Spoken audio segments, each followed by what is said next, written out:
warahmatullahi wabarakatuh.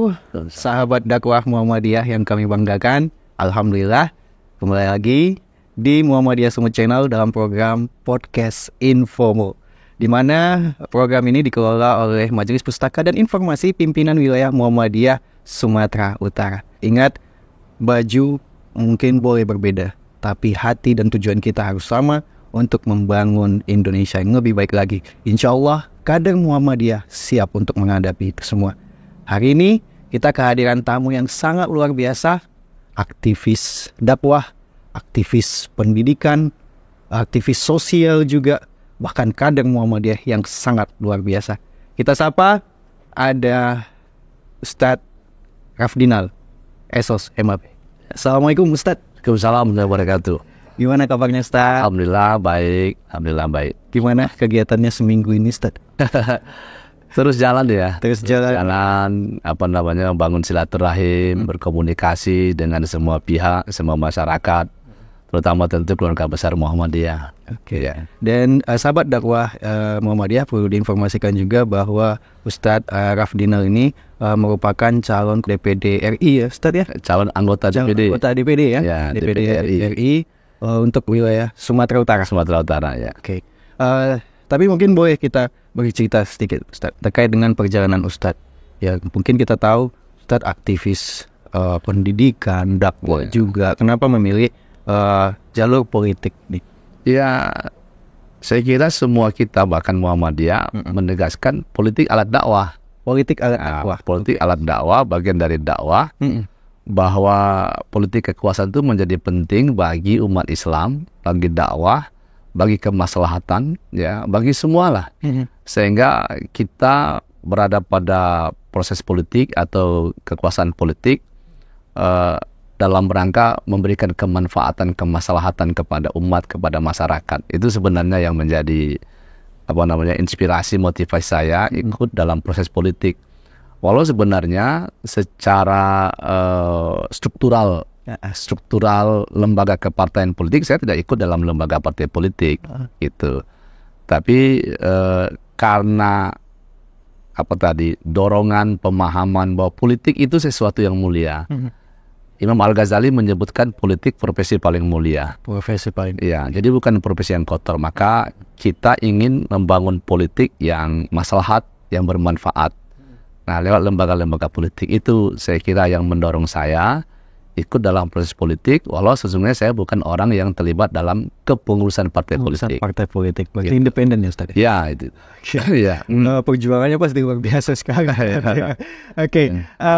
Menuju Senayan, dari jalur Dewan Perwakilan Daerah RI. Itu bukan pekerjaan yang mudah. Iya, betul. Ya kan? Betul. Harus mampu mengumpulkan, kalau boleh tahu berapa ribu suara? Kalau Sumatera Utara kita ini dengan jumlah luas wilayah kita 33 kabupaten kota dengan jumlah penduduk hampir 17 juta, jumlah DPT 10.800.000 lebih itu.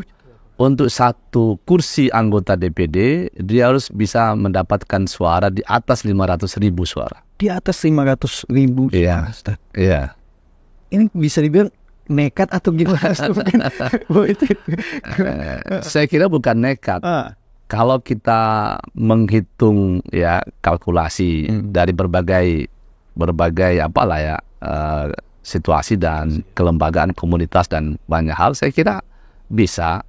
Terutama tentu karena kita berbasis Muhammadiyah, maka dukungan Muhammadiyah itu menjadi hal yang sangat penting. Jadi kalau kita Muhammadiyah misalnya punya komitmen yang sama, punya keinginan yang sama, saya kira bisa didapatkan. Itu. Baik. Jadi ketika semua usaha, perjuangan, tidak ada yang nanti hasil itu. Ya, insya Allah begitu. Oke. Berapa peserta yang ikut kontestasi pemilu di jalur DPD RI ini?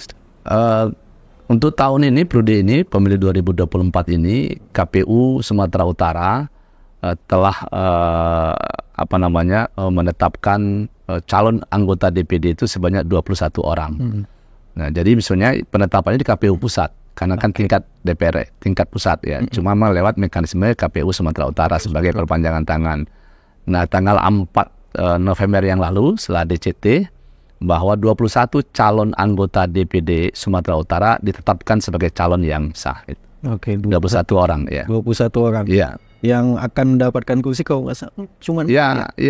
Jadi DPD ini setiap provinsi di Indonesia itu alokasi kursi cuma 4. kursi cuma 4. Besar kecil provinsi itu. Jawa Barat dengan jumlah penduduk hampir 40 juta misalnya, Jawa Tengah, Jawa Timur 4, bahkan provinsi kecil seperti NTT, seperti Jambi, Bengkulu juga 4 kursi. Oke. Nah itu. Sejauh ini seperti apa kalau boleh tahu strategi atau pendekatan yang Ustadz Rafdinal lakukan bersama tim ketika berkontestasi lah. Kata ini ada 21 kontestan dan yang dipilih cuma 4 nih. Ya, DPD ini kan adalah perwakilan rakyat langsung. Bukan partai politik. Maka tentu pendekatan kita adalah langsung kepada masyarakat, pada rakyat yang memang mempunyai hak pilih dan langsung bisa memilih wakilnya. Nah, tentu dengan langsung kita bersama dengan masyarakat, kita menjelaskan kepada masyarakat, itulah cara kita lewat organisasi sosial kemasyarakatan, organisasi keagamaan, komunitas-komunitas, tokoh-tokoh masyarakat, tokoh-tokoh adat, tokoh agama, dan seluruh jaringan-jaringan pertemanan, persahabatan dengan semualah. Karena memang DPD ini tidak seperti calon legislatif DPR, RI, DPRD provinsi, DPRD kota yang memang harus merebut suara pada dapil yang sudah dibatasi dengan kompetisi yang juga bisa ketat. Jadi karena DPD non partai politik perseorangan, kita bisa langsung terjun ke masyarakat. Dan itu yang kita lakukan selama ini. Oke. Kalau untuk nomor urutnya nomor urut berapa Ustadz Rafdinal? Ya, saya nomor urutnya di 18. 18 itu bukan angka yang dicabut tapi lebih pada alfabet ya. Urutan alfabet ya. Dari 21 calon, saya R. Oke. Kalau ada per 1 ya? Ya, kalau ada per 1 R nomor 18 itu. Oke. Berarti ada 21 calon lah ya ini untuk Sumatera Utara ini. Tadi kalau untuk lolosnya itu harus mendapatkan 500.000 suara. Oke. Mungkin boleh dijelaskan Ustadz pengalaman politik dari Ustadz Rafdinal ini pada sahabat dakwah Muhammadiyah. Ya, baik sahabat dakwah Muhammadiyah dan saudara sekalian ya. Secara pribadi saya katakan tadi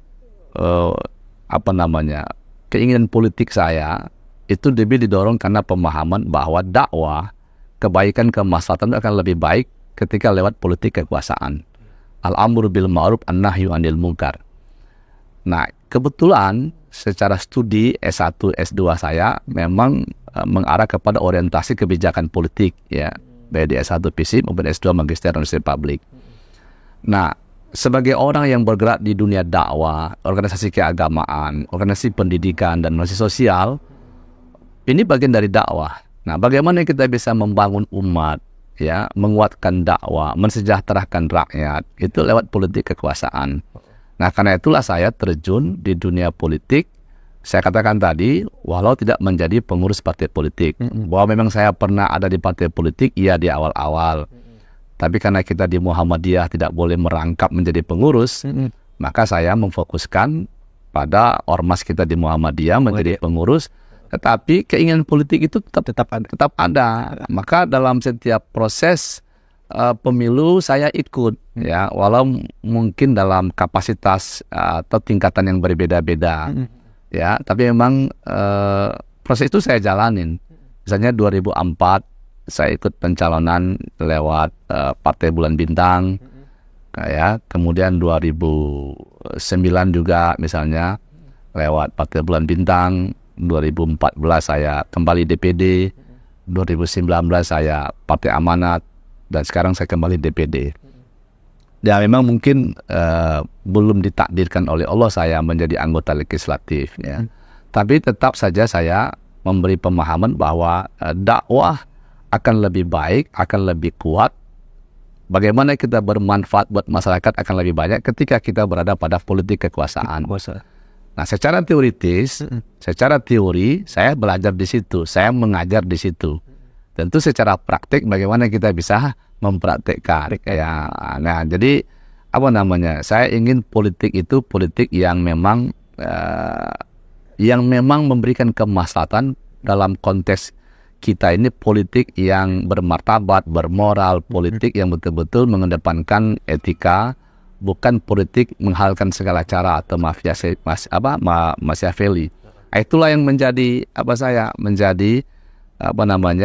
pemahaman, pemikiran, dan komitmen yang saya bangun dari awal. Jadi kalau saya terjun pada proses politik pemilu, itu bukan karena haus kekuasaan, tapi bagaimana kita bisa memberi manfaat banyak buat umat, buat masyarakat, itu sebenarnya. Baik, sahabat dakwah Muhammadiyah, luar biasa sekali. Kita menjadi lebih jelas lagi bagaimana visi misi dari Ustadz Rafdinal SOSMAP ini. Baik, Ustadz, kita lanjutkan lagi. Terkait tadi mungkin Ustadz melakukan pendekatan-pendekatan kepada masyarakat. Nah, sejauh ini permasalahan yang mungkin Ustadz lihat di masyarakat ini seperti apa sih? Kalau dari sisi elektoral pemilihan DPD, ternyata banyak masyarakat kita yang tidak paham apa itu DPD. Dari sisi itu, maka emang dalam setiap proses pemilu kan DPD ini kan baru mulai 2004 ketika ada amandemen Undang-Undang 45 terkait dengan ketatanegaraan. Nah, sejak itu ternyata masyarakat kita tidak paham apa itu lembaga DPD. Nah, apalagi cakupan wilayah sangat luas, satu provinsi, jarang sekali ada anggota atau calon anggota DPD yang mampu mengcover seluruh wilayah itu, sehingga kadang-kadang itu tidak bisa sampai ke masyarakat. Maka masyarakat kadang tidak tahu dia memilih DPD. Nah, ketika saya turun menyapa masyarakat, bicara dengan masyarakat yang paling luar sekalipun, tempat-tempat yang jauh, oh ternyata ada DPD, oh begitu DPD, gitu. Jadi mereka tidak tahu. Dan mereka merasa senang ketika ada calonnya yang datang. Selama ini kami nggak memilih ataupun kami memilih asal-asal. Nah, dengan adanya datang calonnya itu hal yang terkait dengan elektoral DPD-nya.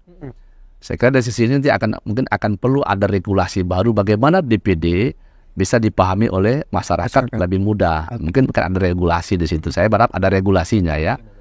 Dari sisi yang kedua, ketika kita bertemu dengan masyarakat, berdialog dengan masyarakat di bawah, banyak hal yang kita terima.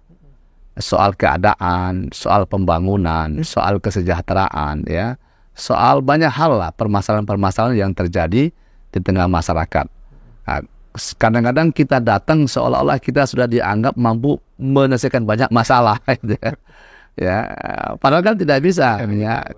Karena kita bukan eksekutif, kita kan senator atau perwakilan rakyat.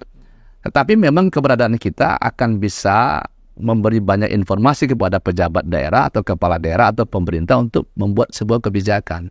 Itu banyak keluhannya begitu di daerah yang paling kadang kita jauh dari pusat kota Medan, kita datang, itulah keluhannya, kondisi ekonomi, kondisi pendidikan, kesehatan, kesejahteraan, ya, semua itu disampaikan ke kita. Nah, inilah yang menjadi banyak informasi kepada kita sebenarnya untuk kita bisa melakukan banyak hal dalam kekuasaan kebijakan itu. Baik, Ustadz. Kalau ingin dipetakan, basis pemilih dari Ustadz Rafdinal itu ada di mana? Pertama karena kita berangkat dari Ormas. Nah, kebetulan kita kan sebagai bagian dari Perserikatan Muhammadiyah. Nah, alhamdulillah apalagi kemarin LHKP PP Muhammadiyah telah mengeluarkan surat rekomendasi bahwa saya adalah kader Muhammadiyah, calon DPD Sumatera Utara yang mesti didukung dan dimenangkan oleh warga Muhammadiyah. Itu surat LHKP PP sudah ada. Nah, tentu yang pertama basis kita adalah Muhammadiyah. Nah, kalau Muhammadiyah hampir di seluruh 33 kota ada. Nah, walau ada yang besar misalnya wilayah Tabaksel, Asahan, ya, kemudian Sedang Bedage, Medan, Deli Serdang, Langkat, itu kan basis yang sangat besar. Itu satu yang kita petakan.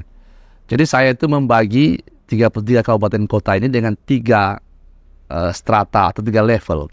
Level pertama itu level yang DPT-nya besar dan basis masa pendukung kita besar. Muhammadiyah satu, yang kedua karena saya etnis Minang, nah itu kan tentu juga harus bisa di situ. Dan ternyata Minang itu menyebar ke seluruh daerah Sumatera Utara juga banyak. Nah, yang ketiga karena kita juga aktivis dalam pendidikan sosial, ini bisa kita petakan beberapa tempat yang menjadi basis massa.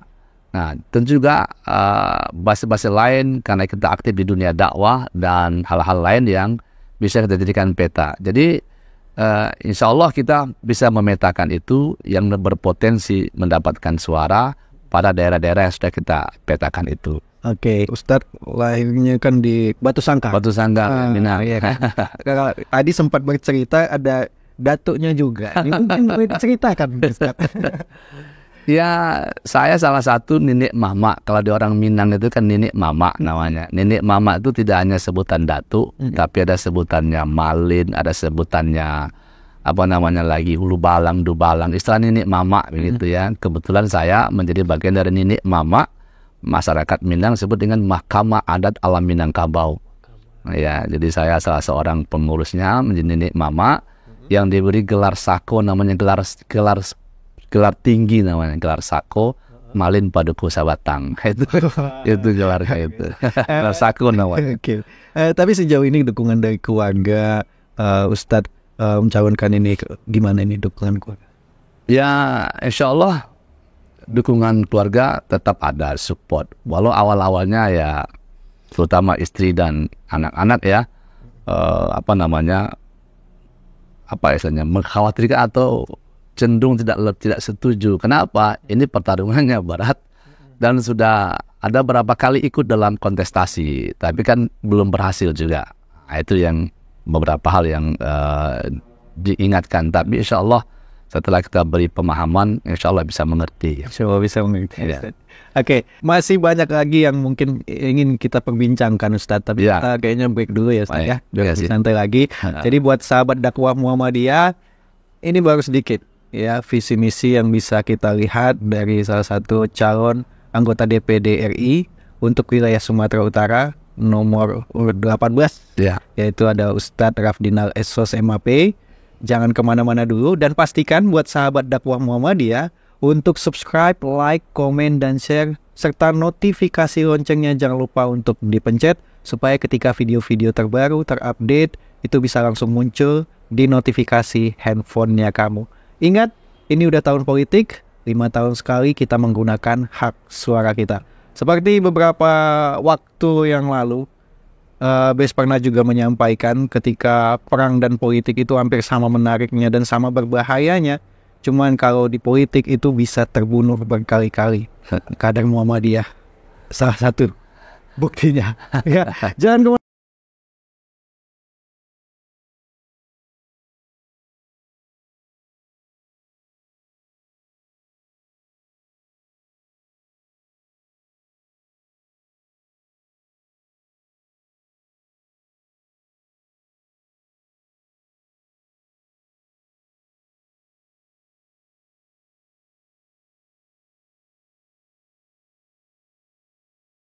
Dia masih di podcast Infomu, masih bersama saya Bes Nugraha dan narasumber kita ada Ustadz Rafdinal Esos MAP, calon anggota DPD Republik Indonesia nomor urut 18. Kita doakan semoga beliau semangat dalam berjuang berkontestasi untuk pencalonan anggota DPD RI di tahun ini. Ya, amin. Baik, Ustadz, kita lanjutkan lagi bicara Ustadz. Seandainya lolos nih, ini kan insya Allah kan gitu kan. Amin. Ya. Ini kesenayan. Apa ini yang akan Ustadz perjuangkan di sana? Ya, tentu sebagaimana apa yang menjadi visi dan misi saya sebagai orang yang selama ini bergerak dalam berbagai bidang, terutama bidang pendidikan, dakwah, sosial. Memang kita akan fokus ke situ. Ya. Artinya bagaimana membangun umat, membangun masyarakat ini lewat dunia pendidikan yang berkualitas, dunia pendidikan yang betul-betul memberikan harapan baik bagi masyarakat. Kan problem pendidikan kita di samping mahal, ya sehingga tidak semua bisa pada akses pendidikan, juga adalah problem soal kelembagaan pendidikan, kurikulum pendidikan, dan kesejahteraan para guru. Itu menjadi bagian penting. Nah, bagaimana kita menjadikan pendidikan itu sesuatu yang dinikmati oleh masyarakat, oleh setiap warga negara, ya dengan mudah, ya. Dengan mudah, itu yang saya kira penting, mudah, berkualitas, ya. Dan karena Indonesia Islam menjadi agama mayoritas, tentu lembaga pendidikan yang juga berorientasi kepada nilai keagamaan, nilai Pancasila yang menjadi penting. Nah, dalam bidang dakwah sudah pasti karena memang falsafah negara kita menempatkan ketuhanan, agama, moral, dan itu kan menjadi sesuatu yang apa istilahnya yang dijadikan sebagai dasar dakwah itu dilakukan untuk apa? Kan untuk membangun masyarakat yang berketuhanan, masyarakat yang beragama, bermartabat, bermoral. Nah, dunia dakwah harus bisa berkembang dan tanpa ada kekhawatiran, ketakutan terhadap hal-hal yang menghambat dakwah. Nah, ini kita dorong bahwa semua kita punya tanggung jawab yang sama di situ. Ya, tentu pemerintah membangun regulasi, memberikan fasilitas bagaimana masyarakat rakyat ini dakwah menjadi bagian dari kehidupan yang dilakukan, sehingga akan menciptakan atau mewujudkan masyarakat sebagaimana cita-cita negara. Ya, masyarakat adil makmur, baldatun thayyibatun wa rabbun ghafur. Itu kan cita-cita negara itu ya. Nah, itu dalam dunia dakwah. Jadi para dai atau para mereka yang terlibat dalam dakwah juga mendapatkan perhatian, ya, kesejahteraan, perlindungan, keselamatan. Karena dakwah kan berat. Benar. Ya, dakwah berat. Nah, di bidang sosial, nah ini problem paling besar sebenarnya. Amanah undang-undang tentang soal fakir miskin, ayat yang terlantar dipilih oleh negara, bahwa tingkat kesejahteraan yang masih rendah, tentu ini menjadi perhatian serius. Bagaimana negara akan bisa menjadi lebih baik kalau rakyatnya tidak sejahtera? Ya, demokrasi sekalipun tidak akan bisa berjalan kalau rakyat tidak sejahtera. Nah, kesejahteraan ini menjadi hal yang penting. Kata kuncinya menjadi hal yang penting. Nah, sejahtera rakyat di semuanya, ya, baik dalam kehidupan ekonomi, maupun dalam hal-hal lain. Nah, bahwa ada kemudian dalam prosesnya ada masyarakat, ada anak-anak atau ada kelompok yang tidak mendapatkan, ya, kesejahteraan, tanggung jawab negara, tanggung jawab kita untuk memberikan perlindungan dan menjadikan mereka sebagai bagian yang harus dipelihara oleh negara. Itulah yang kita dorong. Saya sebagai orang yang bergerak di bidang sosial, khususnya panti asuhan sejak 20 tahun terakhir, itu merasakan betul, ya, Sumatera Utara ini itu lebih dari 250 sekian panti asuhan, Islam, Kristen, atau yayasan, atau organisasi keagamaan. Yang kebetulan saya ketua umumnya, ya, ketua umumnya. Kita merasakan betul bagaimana rendahnya dukungan pemerintah, ya, terutama pemerintah Sumatera Utara, ya, dan juga kabupaten kota lainnya terhadap keberadaan panti-panti. Bahwa ada kepala daerah yang peduli ada, ya, tapi juga belum maksimal. Apalagi setelah otonomi daerah, bahwa kewenangan itu ada di pemerintah daerah, baik provinsi, kabupaten, kota. Nah, ini juga menjadi perhatian. Jadi kalau kita total misalnya Sumatera Utara dengan 252 panti asuhan itu, anak asuh yang ditampung atau yang diasuh dalam itu 12.000 lebih anak. Ya, karena rata-rata panti asuhan itu mengasuh 40 ke 50 ya anak dalam panti asuhan, dalam LKSA sekarang namanya. Jadi kalau kita kalikan ya sekitar 10 ribuan lebih ya. Itu yang harus kita perhatikan. Nah, perhatiannya kurang. Belum lagi yang anak jalanan di luar. Nah, secara kesejahteraan bagaimana ini kemudian bisa mendapat perhatian pemerintah. Itu yang juga mendorong saya sebenarnya sebagai ketua forum panti itu ikut dalam konsultasi politik, sehingga kita punya kewenangan, punya otoritas untuk kemudian kita bisa memberikan dukungan kepada panti asuhan. Tidaknya ada kayak sebuah kebijakan. Ya, sebuah kebijakan. Kebijakan. Tadi kita udah banyak sekali memperbincangkan terkait dengan dakwah pendidikan. Ya. Nah, mungkin boleh diceritakan Ustadz kepada sahabat dakwah Muhammadiyah, mulai dari awalnya Ustadz di aktivis dakwah itu seperti apa? Ya, sebagai kader Muhammadiyah, apakah kita punya latar belakang pendidikan keagamaan, pesantren atau tidak, kita punya kewajiban dakwah. Nah, itulah yang mendorong saya. Ya, karena saya kecil itu dididik di panti asuhan, Panti Asuhan Putra Muhammadiyah. Ya, disekolahkan di madrasah, disekolahkan di sekolah Muhammadiyah. Maka itulah yang kemudian mendorong kita untuk aktif di dunia dakwah. Apalagi kemudian saya ketika kuliah aktif di Ikatan Mahasiswa Muhammadiyah, di Pemuda Muhammadiyah menjadi pimpinan. Dan itu semua mendorong kita untuk terlibat pada proses-proses dakwah sebagaimana yang dipahami oleh Muhammadiyah sebagai ide persyarikatan. yang berdakwah lewat IMM, berdakwah lewat Pemuda Muhammadiyah, berdakwah lewat organisasi-organisasi mahasiswaan kepemudaan. Maka saya aktif di situ. Juga organisasi lain di luar Persyarikatan Muhammadiyah, organisasi dakwah lain, Dewan Dakwah, Dewan Masjid, ya forum BKM Masjid, aktivis pergerakan, ya, kemudian juga di masyarakat dakwah Sumatera Utara. Jadi sebenarnya kita itu mendorong kita bahwa dakwah tanggung jawab kita semua.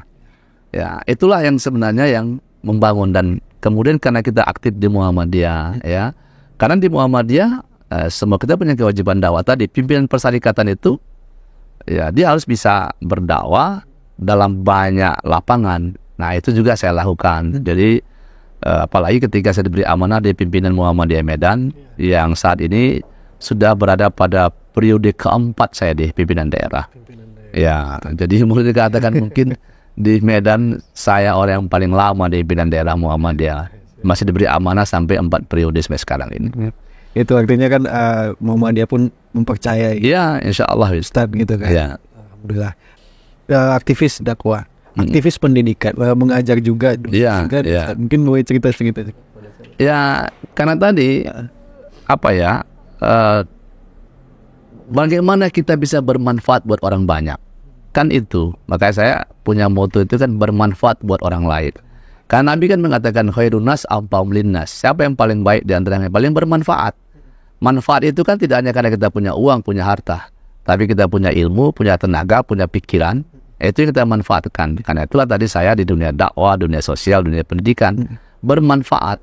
Nah, saya mulai ngajar satu masuk kuliah, ya 1995 saya ngajar di sekolah, beberapa sekolah swasta di luar Muhammadiyah, kemudian di sekolah Muhammadiyah baik tingkat SMA, SMEA maupun di SMP sampai sekarang SMP Muhammadiyah 1 Jalan Demak.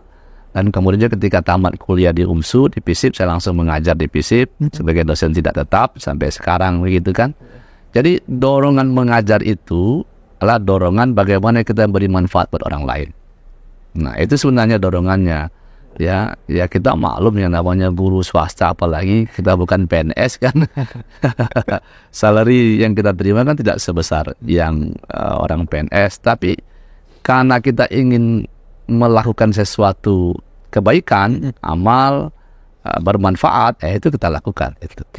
Insyaallah dengan terpilihnya nanti, insyaallah Ustaz terpilih dari anggota DPD RI, bermaknanya lebih luas. Ya, betul. Oke, baik. Tadi aktivis pendidikan, dakwah. Nah, ini juga menarik yang tadi Ustadz sampaikan juga. Ustadz menjadi ketuanya juga di forum panti asuhan. Ya, betul. Boleh ceritakan gimana, Ustadz? Ya, karena tadi kan saya ini merantau dari kampung nih, dari Batu Sangkar. Ya, ketika orang tua saya meninggal, saya dibawa oleh keluarga paman. Dulu paman, atau kalau kita orang Minang namanya kakek atau gaek begitu ya. Jadi paman dari ibu saya itu kebetulan jadi pengurus Muhammadiyah di daerah Sukarame. Dan dia dulu yang ikut juga menjadi pengurus di panti asuhan Muhammadiyah kita di Jalan Amaliun. Tahun berapa itu, Ustaz? Saya tahun 83 ya. Tahun 83. Jadi tinggal di panti asuhan, dididik di panti asuhan Muhammadiyah, sekolah, dilatih ya. Kita ini seperti sekarang karena hasil didikan panti asuhan. Dan saya di mana-mana nggak malu mengatakan saya ini anak panti asuhan, dimanapun. Ya. Karena didikan panti asuhan itu, kita ingin bagaimana kita juga bermanfaat untuk panti. Nah, karena itulah saya aktif jadi pengurus di panti asuhan Muhammadiyah. Dan kemudian karena alhamdulillah saya punya pergaulan, punya banyak relasi teman-teman. Akhirnya teman-teman di Sumatera Utara, panti-panti asuhan Islam Kristen mengamanahkan kepada saya sebagai ketua umumnya. Bahkan secara nasional, karena kita juga sering bertemu secara nasional, panti-panti asuhan se-Indonesia, Muhammadiyah, tidak Muhammadiyah, organisasi apapun, Islam, Kristen, agama apapun, kita ketemu. Saya juga diberi amanah sebagai wakil ketua umum Forum Nasional Panti Asuhan se-Indonesia sejak tahun 2014 sampai 2022 yang lalu. Itu sebagai wakil ketua umum, karena saya termasuk pendiri dari Forum Panti Asuhan itu bersama teman-teman yang lain. Nah, sejak 2022 yang lalu, saya tidak lagi Wakil Ketua Umum Forum Nasional, tapi di Sumatera Utara saya masih sampai tahun ini, mungkin tahun depan nanti akan ada pergantian.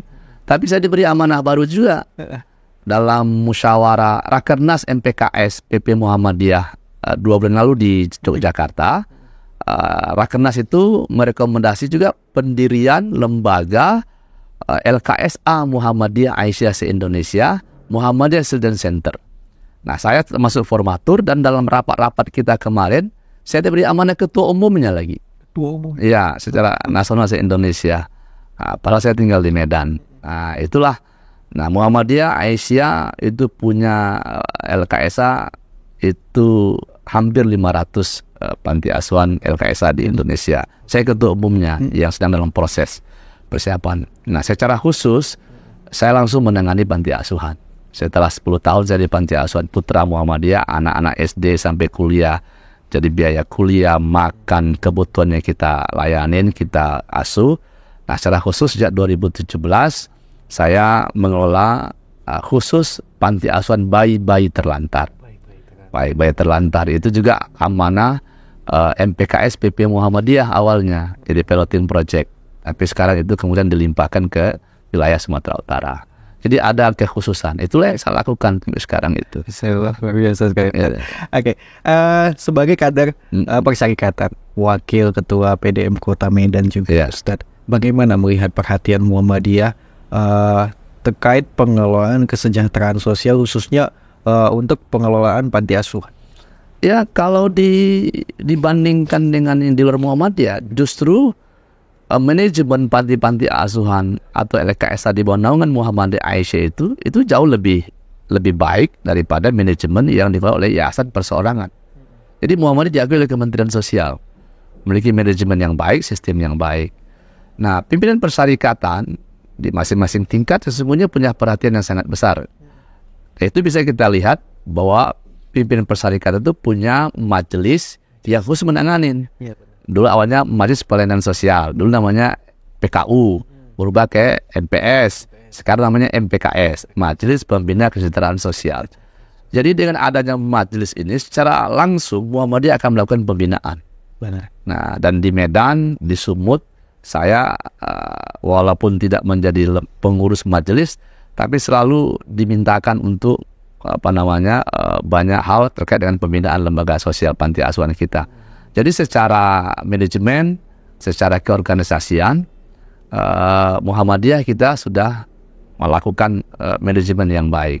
Hanya mungkin dari sisi keuangan, sarana prasarana, ya memang kita di Muhammadiyah ini kan kita lebih banyak mencari membangun wakaf, hibah, infak, sedekah, zakat dari berbagai kalangan. Dan itu juga kita lakukan di panti-panti asuhan kita. Nah, mungkin saatnya nanti bagaimana Muhammadiyah yang memiliki amal usaha besar atau sudah settle dalam bidang amal usaha sehingga dia menjadi supporting yang rutin kepada lembaga sosial seperti panti asuhan. Memang kita punya Lajis, alhamdulillah Lajis melakukan supporting itu. Oke, alhamdulillah. Gak terasa nih Ustadz, panjang sekali sudah dan alhamdulillah jadi lebih tahu lagi tentang bagaimana sepak terjang Ustadz Rafdinal. Insyaallah ya Ustadz. Nah, terakhir Ustadz, apa ini pesan yang ingin disampaikan oleh Ustadz Rafdinal kepada sahabat dakwah Muhammadiyah di podcast ini? Baik, terima kasih sahabat dakwah Muhammadiyah di Sumatera Utara yang saya banggakan, saya muliakan, saya hormatin. Muhammadiyah kita ini adalah organisasi gerakan dakwah Islam yang diharapkan selalu tampil menjadi lokomotif gerakan dakwah, gerakan sosial, gerakan pendidikan, gerakan keagamaan yang memang menjadi harapan bagi umat. Nah, karena itu kita di semua tingkatan harus terus bergerak. Sebagaimana moto kita Muhammadiyah berkemajuan, ya, mencerdaskan bangsa, kemudian juga mencerahkan semesta. Itu yang harus kita lakukan dengan amanah tanggung jawab pada kita sekalian. Kita tidak boleh berhenti dengan tantangan yang seberat apapun. Karena saya yakin percaya persyarikatan kita ini sudah punya konsep yang sangat baik dalam membangun Indonesia dan umat ini.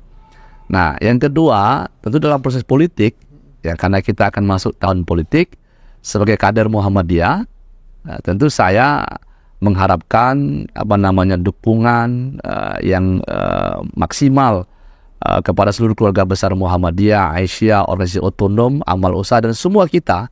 Bagaimana proses politik 2024 ini menunjukkan kita Muhammadiyah menjadi organisasi yang mampu mentransformasi para kadernya di lembaga legislatif di berbagai tingkatan, termasuk DPRD kota, kabupaten, provinsi, DPRI, dan DPD.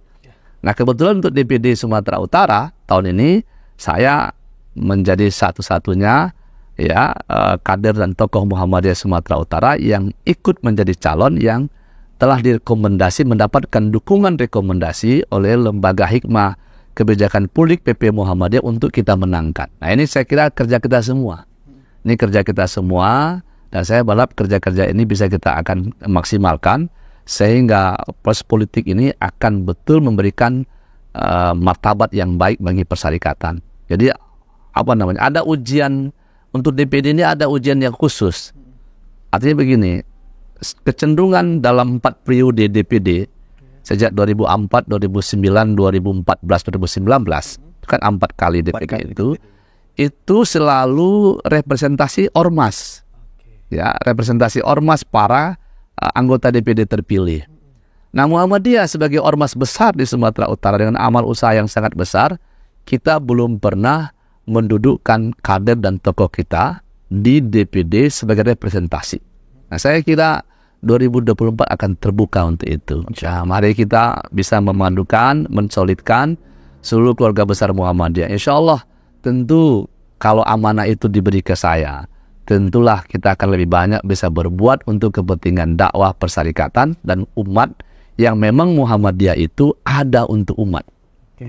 Nah, saya kira begitu pesan saya. Terima kasih semua sahabat dakwah Muhammadiyah yang dari awal telah membantu proses ini.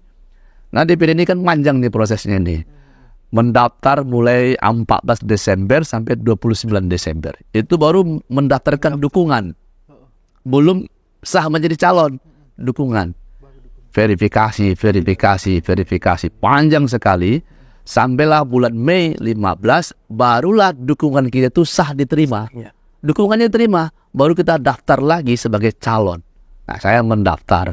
Sampai akhirnya kita lolos tahap-tahapan dan akhirnya 4 November lalu kita menjadi calon tetap. Ini proses yang panjang dan saya merasa bersyukur, berterima kasih support dari keluarga besar Muhammadiyah dan seluruh teman-teman sangat besar di sini. Saya nggak bisa bayangkan dengan segala yang kita miliki itu bisa melalui proses yang luar biasa ini. Nah, karena itu apa yang sudah kita kerjakan ini sesuatu yang harus kita teruskan, kita berhasilkan. Ya, supaya ini menjadi nilai baik bagi dakwah persyarikatan Muhammadiyah. Jadi sekali lagi terima kasih sahabat dakwah Muhammadiyah, keluarga besar Muhammadiyah yang sudah mendukung dari awal dan perjuangan yang kita teruskan sampai nanti finish 14 Februari 2024. Terima kasih, Bes. Terima kasih, mudah-mudahan ini bisa bermanfaat. Baik, luar biasa sekali. Terima kasih sekali lagi Ustaz Rafdina atas kunjungannya hadir di studio podcast Infomu hari ini. Tetap semangat buat Ustadz dan tim. Insya Allah perjuangan Ustadz semuanya beserta tim dan semua sahabat dakwah Muhammadiyah, mungkin seperti yang sudah disampaikan oleh Ustadz Rafdina tadi, ketika mungkin terkadang ya kita berbelanja, membeli sesuatu hal, kita bertanya-tanya apakah ini tahan, berapa lama jangka panjangnya. Tapi ketika kita memilih, kita nggak melihat bertanya-tanya tentang itu. Nah, di podcast Infomu ini kita ingin mencerahkan sahabat dakwah Muhammadiyah, memberikan informasi-informasi seperti apa visi misi para pemimpin bangsa ke depan ini supaya kita tidak memilih seperti kucing di dalam karung. Insya Allah Ustaz Rafdina akan berjuang untuk menjadi calon anggota DPD RI untuk nomor 18 Ustaz, ya, untuk wilayah Sumatera Utara. Mari kita dukung kader-kader Muhammadiyah untuk berkontestasi di tahun politik untuk menjadi pemimpin bangsa ini. Insya Allah bermanfaat. Dan kini saatnya saya Bes Nugra pamit. Wassalamualaikum warahmatullahi wabarakatuh. Waalaikumsalam.